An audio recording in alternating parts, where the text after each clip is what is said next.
학교에서 시험 문제가 출제된다면요. 원적이 그래서 아파트 여러분 나중에 리모델링 할 때 벽 허물지 말란 얘기예요. 수직이 오면 대부분 땅이 갈라져서 모든 건물 그 안에 들어가면 무너져요. 이게 여러분 철판이에요. 즉 완벽하다는 얘기랑 마찬가지예요. 자, 그래서 여러분 이번 시간은 여기까지 하도록 하겠습니다.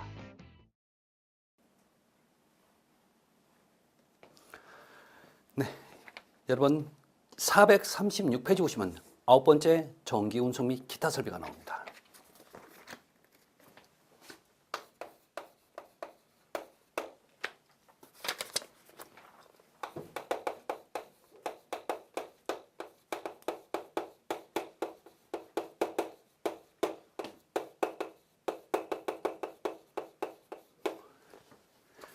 자, 그러면 구장에는 어떤 내용이 있는지 한번 기본적으로 조금만 정리 좀 한번 해보도록 할게요. 자, 여기 여러분 첫 번째 전기설비 개요에 보면 여러분 강전과 약전이 있어요. 강전과 약전. 우리가 강한 전기, 약한 전기인데, 자, 이 약한 전기는 여러분 지금 우리 옥내 설비를 60V 미만을 여러분 약전이라고 해요. 자, 그러면 약전이라 하면 60V 미만이면 그러면 여러분 우리 집에 있는 전등, 콘센트 전부 다 뭐예요? 강전에 속하는 거죠. 그래서 자, 약전과 강전의 기준이 60V라는 거. 자, 다음에 전기설비의 기초에서 전압 나와 있죠.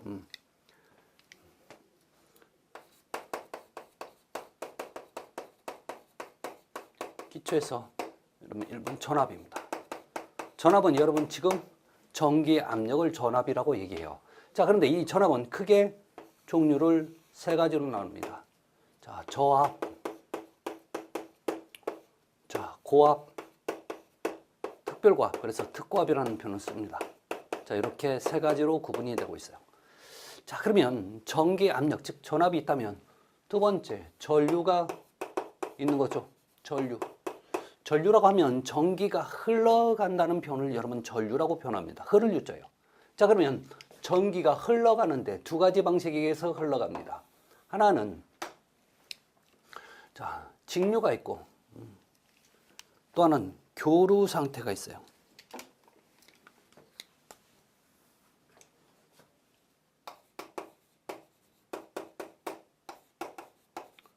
교류가 있어요. 직류는 여러분 요걸 좀 그림으로 그린다면 이렇게 반드시 가요. 이렇게. 자, 교류는 이렇게 꼬불꼬불 가는 거죠. 이게 교류예요. 자, 그러면 교류는 주로 어디에서 많이 발생되냐면 자, 한전에서 우리 집으로 보내줄 때 있죠. 물론 한전에서 직류로 보내주는 경우도 있지만 대부분 한전에서 각 가정이라든지 어떤 수용을 하는 곳에서는 전부 다 자, 이렇게 교류 쪽을 보내주는데 직류 쪽은 어디에서 많이 만들어지냐면 여러분 건전지 있죠. 건전지, 배터리 또는 발전기 이런 데서 여러분 직류 쪽으로 많이 가요. 자, 그러면 이 특징이 있어요. 특징.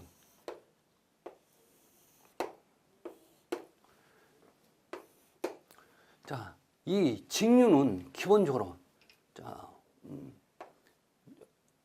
사용성. 자, 얘가 용이에요. 얘가 어려워요. 자, 그래서 여러분 직류 쪽 같은 데는 이렇게 쉽게 하는데 여러분 속도 조절. 굉장히 속도 조절 자체가 얘는요. 자, 가능하면 조절 가능해요. 자, 얘는 불가능합니다.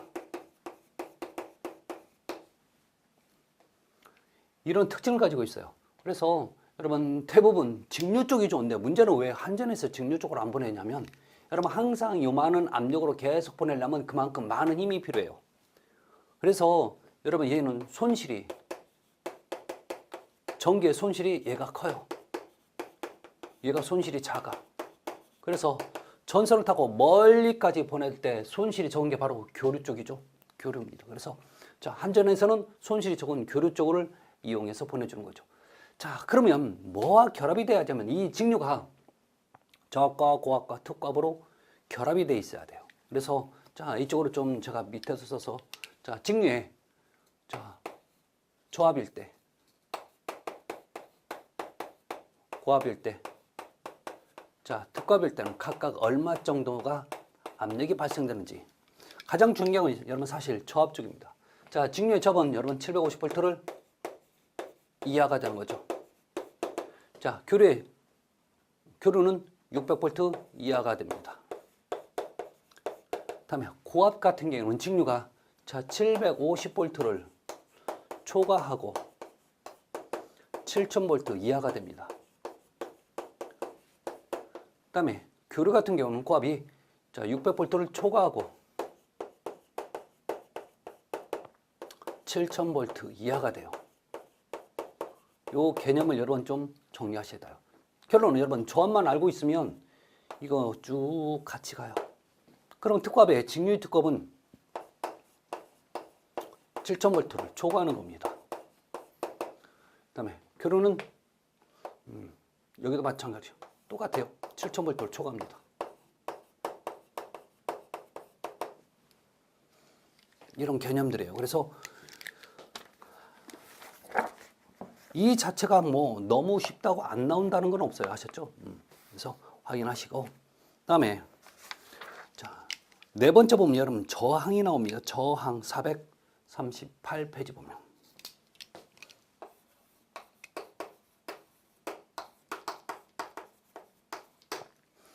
저항은 여러분 이 전류가 흐르는데 막는 힘을 여러분 저항이라고 얘기해요. 자, 그러면 이 저항을 우리가 이렇게 표현하는데 R은 A분의 L. 여러분 이게 저항은 이게 뭐냐면 전선의 굵기 또는 전선의 단면적 이렇게 보셔도 상관없어요. 전선의 길이. 여러분 이게 뭐하고 거의 비슷한 개념은 우리 마찰 손실 수도 배웠죠. 마찰 손실 수도에서 자 얘기는 이렇게 되나요? 이게 관경이었고 이게 관의 길이였잖아요. 그래서 여기에는 비례, 여기는 반비례. 이게 똑같은 개념이에요. 자, 그래서 자, 요 관계는 여러분 무슨 관계? 비례 관계. 요 관계는 여러분 반비례 관계가 돼요. 그래서 저항은 전선의 길면 저항 커지는 거고 전선의 길이가 작으면 저항은 작아집니다. 자, 또 저항은 전선의 굵기가 굵으면 저항은 작아져요. 자, 굵기가 작으면 저항은 오히려 더 커지는 거죠. 이런 개념을 잠깐 좀 정리 좀 하시기 바랍니다. 그 다음에 봐야 될 게 여러분 5번에 보면 역률이 나와요.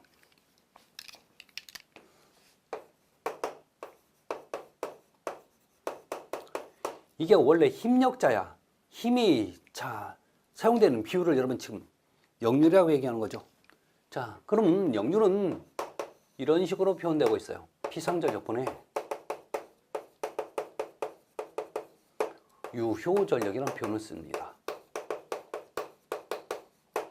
자, 그러면 이게 계산돼서 나중에 어떻게 되었냐면 이 값이 역률값이 항상 1보다 작은 값을 가지고 있어야 돼. 이하 값을 갖고 있어야 됩니다.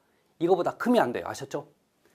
작은 값입니다. 그래서 역률은 1보다 최소 같거나 작은 값. 만약에 크다는 표현 나오면 여러분 틀리는 거예요. 절대 크진 않습니다. 자, 그럼 이 역률은 기본 개념이 좀 중요한 건데, 자, 다시 봐요. 한전에서 전기를 보내줍니다. 자, 전기를 보내줘서 그 받아서 쓰는 데를 여러분 뭐라고 해요? 받아서 사용한다 그래서 수용이라는 표현을 쓰는 거예요. 그래서 자, 우리가 흔히 전기를 받아서 쓰는 데를 수용가라는 표현을 써요. 그러면 이 한전에서 수용가 쪽으로 전력을 보낼 때 얼마만큼 보낼 수는 여러분 정해진 건 없어요. 자, 그러면 어떻게 정하냐고요? 요 수용가가 한전에 가서 나 얼마만큼 쓸 테니까 꼭 보내줘. 그러면 이제 얘들은 그렇죠. 한전에서 그래 알았어. 너 그럼 꼭 써야 돼. 자, 그냥 가려니까 야 잠깐만. 너 그냥 가지 말고 여기다 사인하고 가. 그래서 뭘 하고 와요? 계약을 하고 오는 거죠. 그래서 요거 뭘 맺어요? 계약해서 자 주는 전력. 이게 계약 전력이에요. 여러분 이 계약 전력에 의해서 뭐가 발생되냐면 기본 요금이 발생돼요. 여러분 기본 요금을 하면 안 써도 나오는 거죠. 여러분 전기는 내가 안 쓴다고 그래서 이게 여기서 그대로 남아있는 게 아니라 무조건 전기는 없어져요. 여러분 건전지 안 쓴다고 해서 이게 그대로 남아있는 거 아니죠. 일정량 여러분 안 써버리면 어때요? 다 배터리가 방전되는 거 똑같은 개념이에요.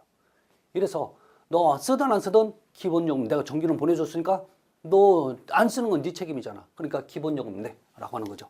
자, 이래서 이 계약 전력만큼 한전에서는 전력을 계속 보내줬는데 문제는 이 계약 전력을 여기서는 계약 전력이라는 표현을 안 씁니다. 뭐라고요? 비상전력. 그럼 비상전력이라는 얘기는 무슨 뜻이냐면요. 비상이라는 얘기는 어떤 상태인지 모른다는 얘기예요. 이게 무슨 얘기냐? 그러면 전기를 보내줬을 때 여러분 쓰는 전기가 있고 안 쓰는 전기가 있을 거예요. 한전에서 보내준다고 무조건 다 쓸 수는 없잖아요. 그렇죠?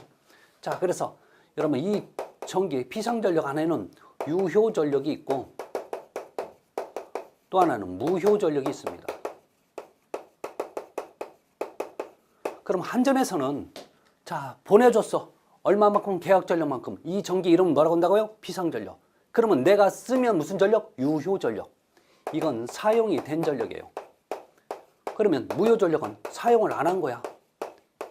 이게 바로 무효전력이 되는 거죠. 자, 그러면 여기에 따라서 여러분 계산을 한번 해보자고요. 예를 들어서 여러분 제가 봐요. 비상전력이니까 한전에서 100만큼 항상 보내준다니까 쓰라고. 그럼 내가 이걸 80을 쓰면 어떻게 될까요? 얘는 0.8이고. 그러면 달라는 대로 주는 대로 다 썼어. 그러면 어떻게 돼요? 1. 결론적으로 여러분 지금 100을 줬는데 110, 120은 쓸 수는 없잖아요. 맞죠? 그러니까 그 값이 1을 넘어설 수가 없는 거죠. 그래서 항상 역률값은 1 이하 값을 가지고 있는 거죠. 그렇잖아요. 자, 이래서 여러분 이 얘기가 역률을 이 얘기를 여기까지 좀 정리를 하셔야 이 말뜻을 알아들 수 있어요. 그럼 역률을 좋게 하는 방법들이 분명히 존재할 겁니다. 그래서 역률을 좋게 한다고 해서 개선하는 방법이 있어요. 개선 방법. 첫 번째, 요 값이죠. 즉 역률값을 만약에 0.8에서 1로 했다는 얘기는 그만큼 역률이 좋아진다는 얘기입니다. 기본적으로 무효가 적어지니까 쓸 만큼만 달라고 해서 쓰면 너 될 거 아니냐라고 하는 얘기예요. 아니 쓰지도 않으려면서 많이 달라고 할 필요는 없지 않냐라고 하는 거나 마찬가지입니다. 그래서 자 역률값을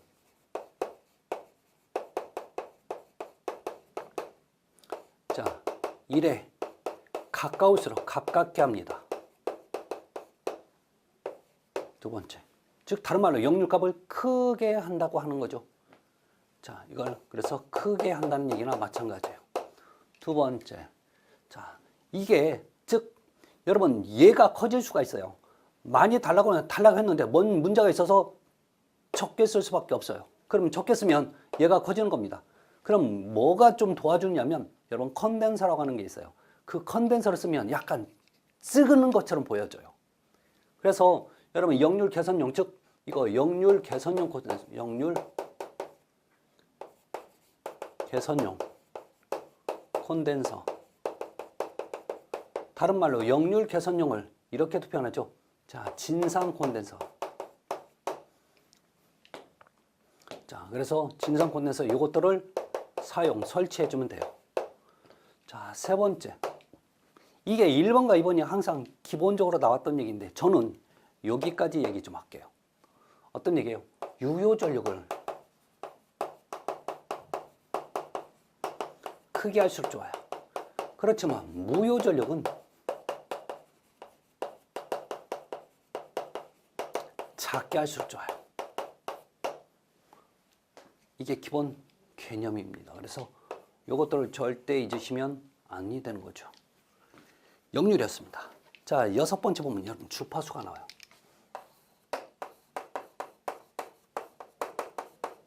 이 주파수는 여러분 직류 쪽에는 없어요. 어디에서만 있어요? 교류에서만 있어요. 그래서 주파수는 자, 여기서부터 여기 이렇게 간다고 칩시다. 이렇게 교류에서만 있어요. 그러면 여기서부터 여기는 자, 원으로 얘기한다면 반바퀴. 그 다음에 원으로 얘기한다면 여기 반바퀴. 즉 요게 한 바퀴가 되는 거죠. 그래서 너 여기서부터 여기가 한 주기가 되는 거죠. 이걸 사이클이라고 표현하는 거죠.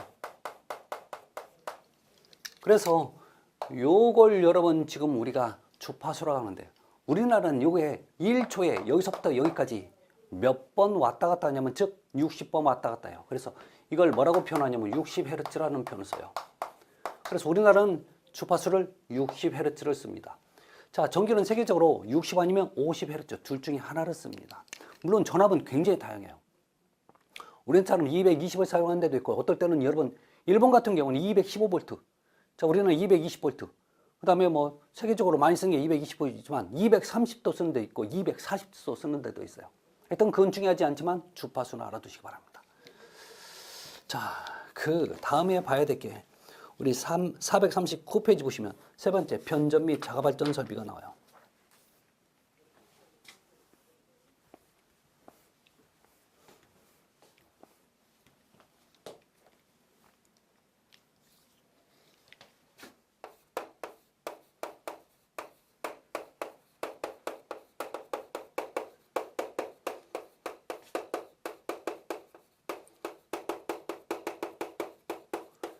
자, 변전이라는 전기를 사용하기 좋게 바꾼다는 얘기입니다.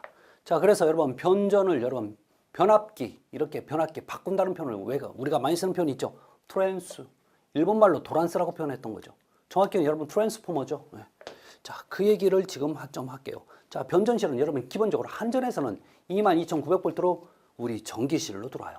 그러면 그걸 그대로 쓸 수 없으니까 이제 220이나 238V로 그러니까 220이나 380으로 바꿔주는 일을 여러분 지금 변전, 즉 변전실에서 하는 일이 되는 거죠.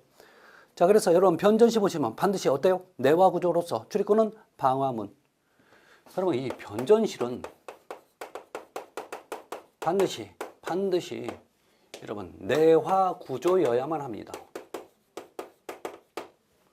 자, 그렇지만 여러분 출입문이 있죠? 출입문은 내화문이 없어요. 출입문만은 반드시 방화문입니다. 혹시 이런다고 해서 변전실은 내화 구조 또는 방화 구조는 아니에요. 아셨죠? 방화문이지. 열에 가장 강한 건 여러분 내화문 없습니다. 방화문입니다. 자, 그 다음에 여러분 자 7번은 천장의 높이를 얘기하는데 자, 이 변전실의 높이에 관련된 얘기 좀 하자고요. 높이입니다.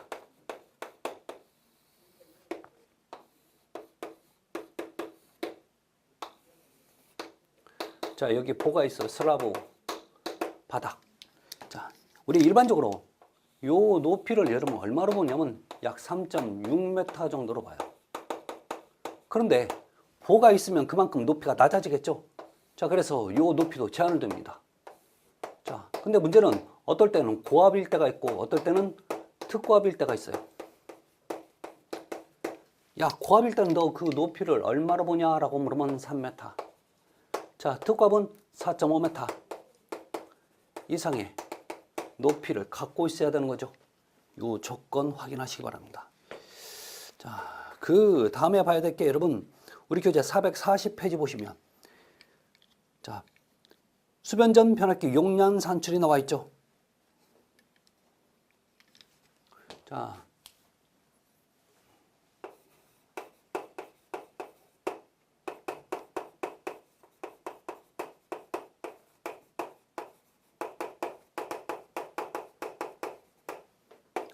첫 번째 나오는 게 여러분 지금 수용률.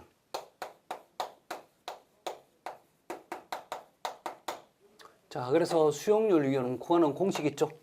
수용률 구하는 공식 어떻게 되나요? 최대 수요 전력. 그 다음에 이것은 사용 전력이라고도 얘기합니다. 그 다음에 부하설비 용량으로 나눠주면 되는 거죠.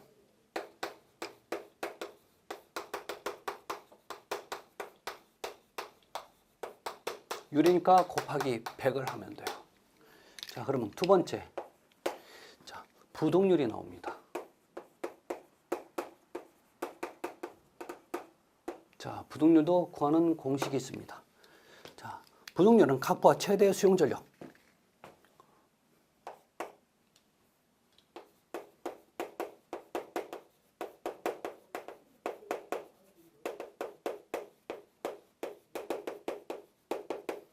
자, 나눌 겁니다. 뭘로 나눠요? 자, 부하의 최대 수용 전력. 그러니까 전체 합계. 합계라는 얘기는 전체입니다. 자, 자, 전체 부하의 최대 수용 전력.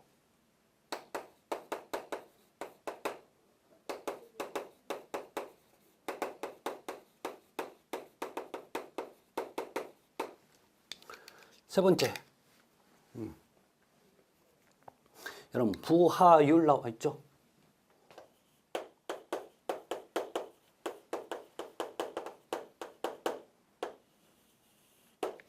자, 부하율과요. 자, 부하율은 평균 수용 전력이 있습니다.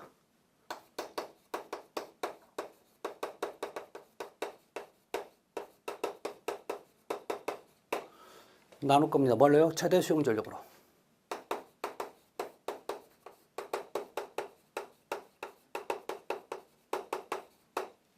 여러분 지금 유리니까 곱하기 다 100 해주면 돼요. 이거였죠? 그래서 얘인데 여러분 나중에 계산하고 나면 얘는 보통 부등률이 1보다 큽니다. 대부분 보면 1보다 작죠. 부하율이. 자, 그렇게 보시면 될 것 같아요. 자, 다음에 여러분 변전설비용 기기는 큰 의미는 없습니다. 그렇지만 우리 교재 443페이지 보시면 여러분 예비전원 설비 있죠? 예비전원 설비는 좀 보시고 가야 될 것 같아요.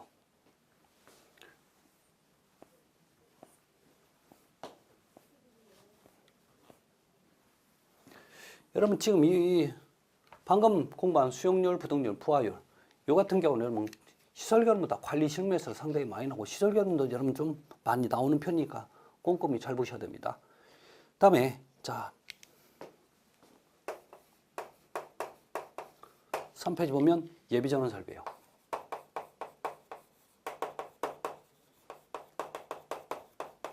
예비전원 설비는 이거죠. 우리 항상 전원을 공급받다가 정전이라는 문제가 생깁니다.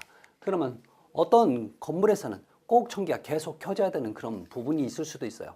이때 전원을 항상 집어넣는 그런 전기 설비, 이게 바로 예비전원이죠. 정전이 됐을 때 그 정전을 대신해서 집어넣는 설비 예비전원입니다. 자, 예비전원은 크게 여러분 두 가지로 분류할 수 있어요. 하나는 축전지 설비입니다.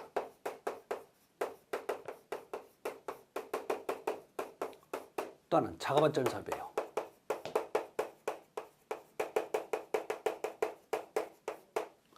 자, 축전지 설비라면 기본적인 개념이 뭐냐면 배터리, 건전지를 얘기하는 거죠. 자, 건전지를 얘기하고 그다음에 자가발전 설비 말 그대로 발전 설비예요. 자, 그런데 이 축전지는 놔두고 발전기 그러면 그 용량은 너는 얼만큼 되어야 되냐라고 물어봐요. 용량은 수전 설비, 즉 수전 용량, 한전에서 받는 전기를 받는 용량의 보통 10에서 약 30% 정도로 보는 거죠. 정도로 봐요. 자, 이때 여러분 축전지 설비, 자가발전 설비가 있을 때 자, 봐야 될 내용 좀 보도록 할게요.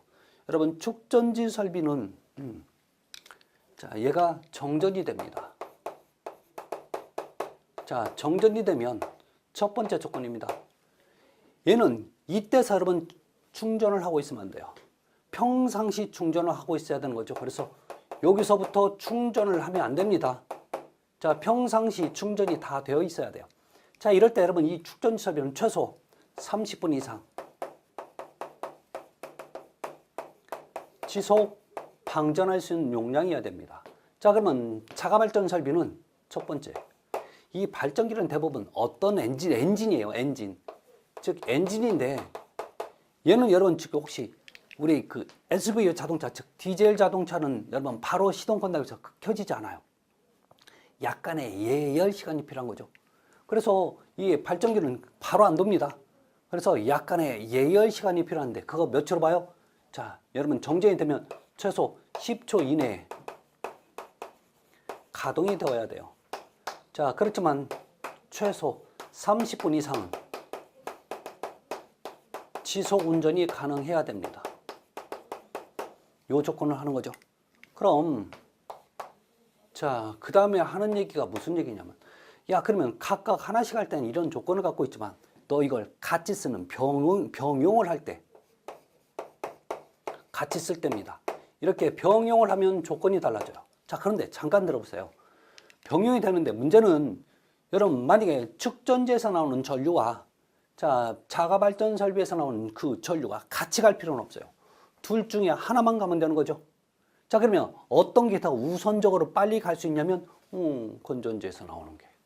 여러분 우리 건전지는 여러분 뭔 작동할 때 스위치만 넣으면 바로 여러분 되는 거죠. 엔진은 돌아야 되니까 그 기간이 좀 시간이 필요하다고요. 그러니까 자, 먼저 두 병용을 같이 했을 때는 축전지 설비가 먼저 돈 다음에 조금 있다가 발전기가 돌아요. 아셨죠?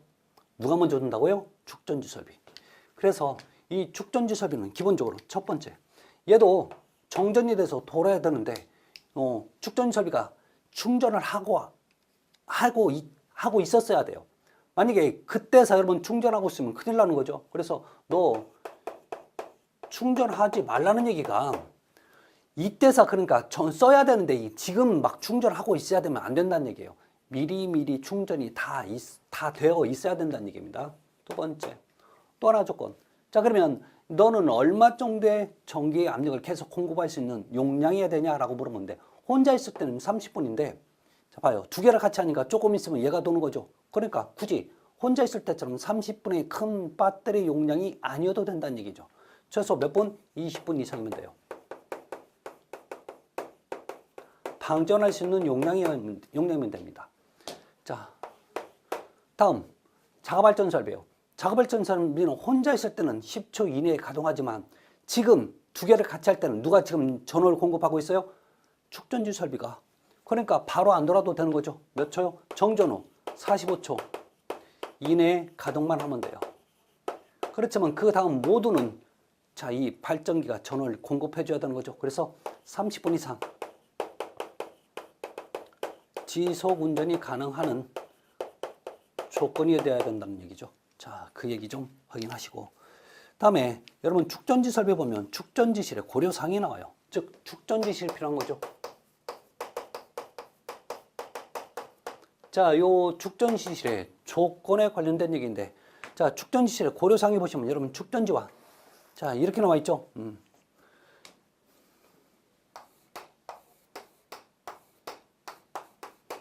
여러분 축전지가 있어요. 있을 때 여러분 이 축전지는 기본적으로 요 높이가 몇 메타? 2.6m 이상의 조건을 갖고 있어야 되고 이 축전지와 떨어질 거리는 최소 여러분 각각 1m 이상은 떨어져야 된다는 조건을 갖고 있습니다. 자, 이 축전지실은 기본적으로 수소가스 때문에 제3종 환기 설비를 갖춰야 돼요. 자, 두 번째, 얘는 전선을 쓸 때도 비닐 전선을 사용합니다. 왜? 부식이 잘 돼서.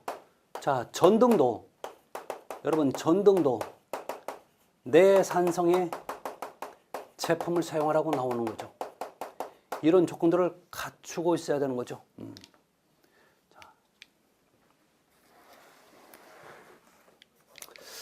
자, 그래서 여러분 지금 예비전원 설비까지 관련된 얘기를 여러분 꼭 좀 정리 좀 잘 해주시기 바랍니다. 아셨죠? 자, 그래서 자, 이번 시간은 여기서 마치고 다음 시간부터는 여러분 여기 전력의 인입이라든지 그 다음에 우리가 중요한 얘기죠. 자, 우리 탄상 3상 4선식 자, 우리 간선의 종류 자, 이런 얘기를 또 정리를 하도록 하겠습니다. 여러분 다음 시간에 뵙겠습니다. 고맙습니다.